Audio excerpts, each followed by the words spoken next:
Ume minister wa trade. Usoke nikiwe helio otuike minister wa public service. Usoke nikiwe advisor. Nakwambia utoke huko umako. Hizo tutiri yako toka huko. Hatuko kwa hiyo serikali. I really want to tomorrow I'm going to press a call to my good friend Eugene Mamalo. I'm going to talk to Kalonzo Musyoka. Particularly Kalonzo. He's such a senior leader in this country. Yeah. For him, I don't want dialogue. Why? He said, carry on.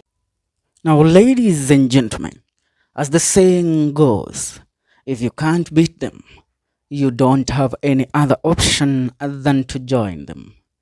This is something that is currently happening in the Mount Kenya politics as we speak. As of today, the leader of a CCK party, Chama cha Kazi party, former cabinet secretary Moses Kuria, has made a statement directed to one former deputy president, Rigathi Gachagua, who has been going all out by calling Moses Kuria a betrayer of the people of the Mount Kenya region by being a RUTO's project through his Chama cha Kazi party.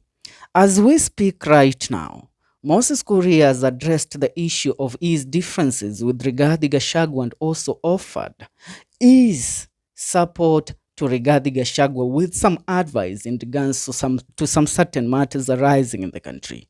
As we know right now, it is clear that Rigathi Gachagua is the undisputed king of the Mount Kenya region, and more so, the unification factor of the united opposition. Yesterday, one former Vice President Kalonzo Musyoka and the Wiper Party leader held the National Delegates Conference for his party, Wiper Party, at Uhuru Park.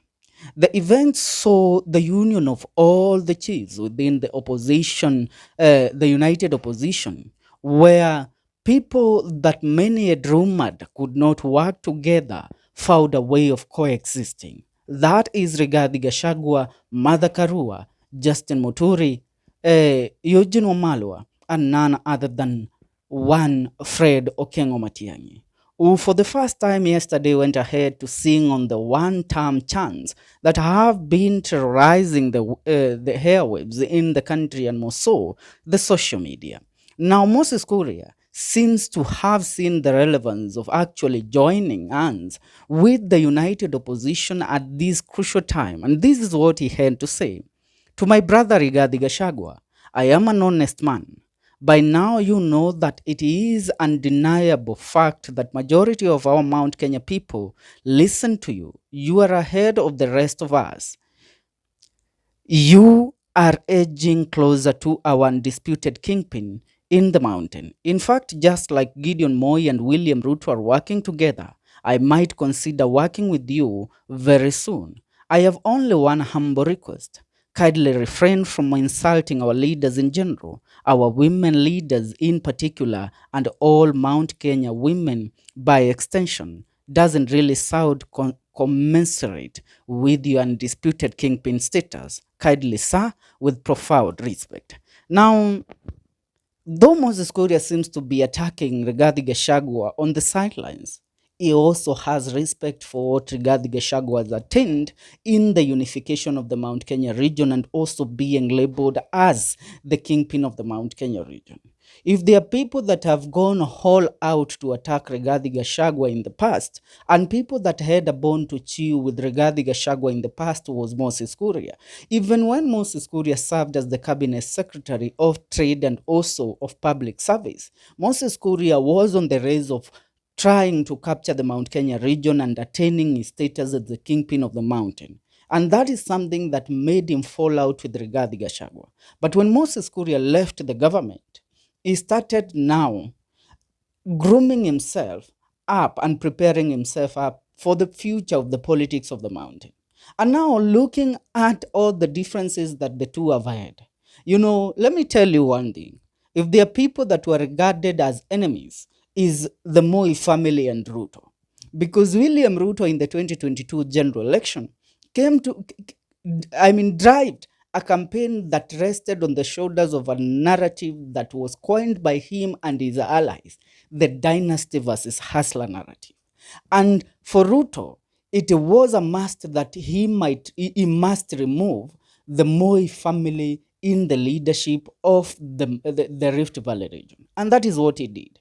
But as time went by, things turned on William Ruto. He became an enemy of the people instead of being the darling of the people that he was before. So William Ruto, looking at every angle, had no other option than to approach Gideon Moi when Gideon Moi made his bid known that he would be vying for the senatorial seat in the upcoming by-election in Baringo.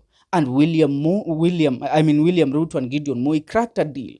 These are the de facto kingpins of the Rift Valley region, but now they are working together.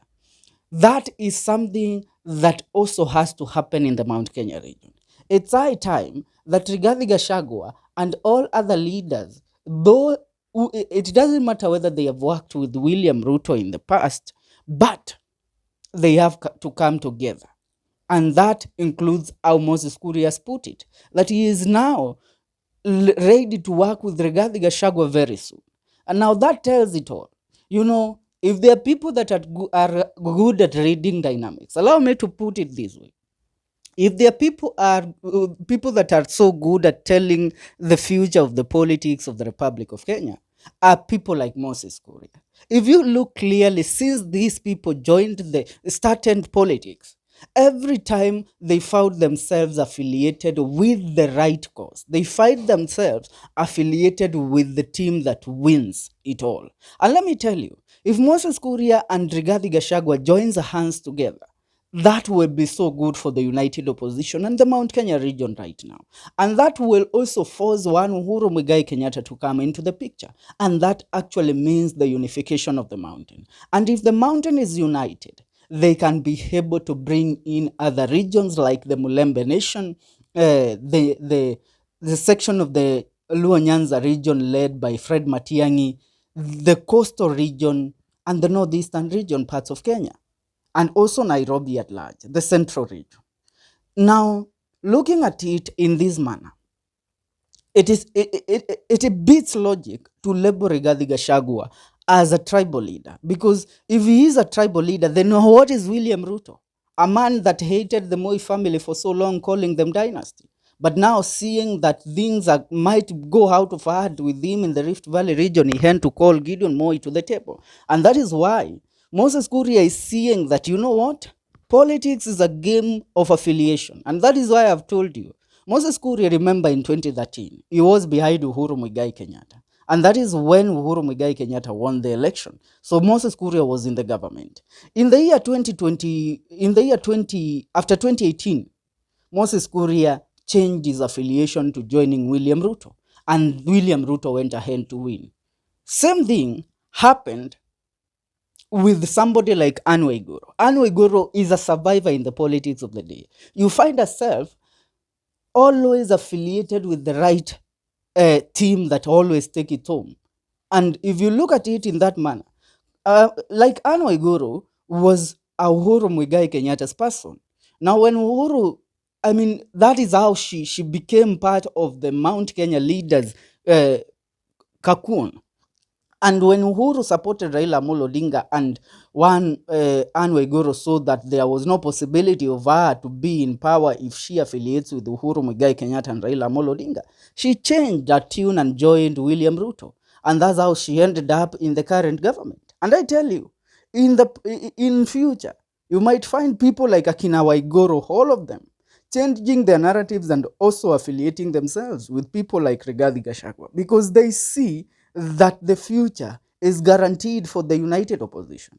Because right now, one thing we know is that Rigathi Gachagua is not going to vie for the presidency. So he has to support Kalonzo Musyoka. And if Kalonzo Musyoka takes it home, then the country will be safe. And that is why I concur with the sentiments made by Moses Kuria. You know, the narrative being coined of who is a project and who is not is a narrative out of somebody's illusion. Right now, you can only, elude of who is currently working with who, because they haven't actually drawn the line. The politics have not officially been declared.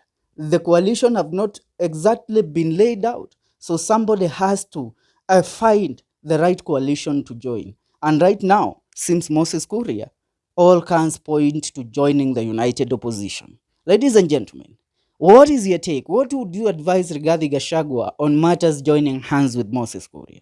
Leave a comment on the comment section. See you in our next video. This is the Kenyan Daily Report.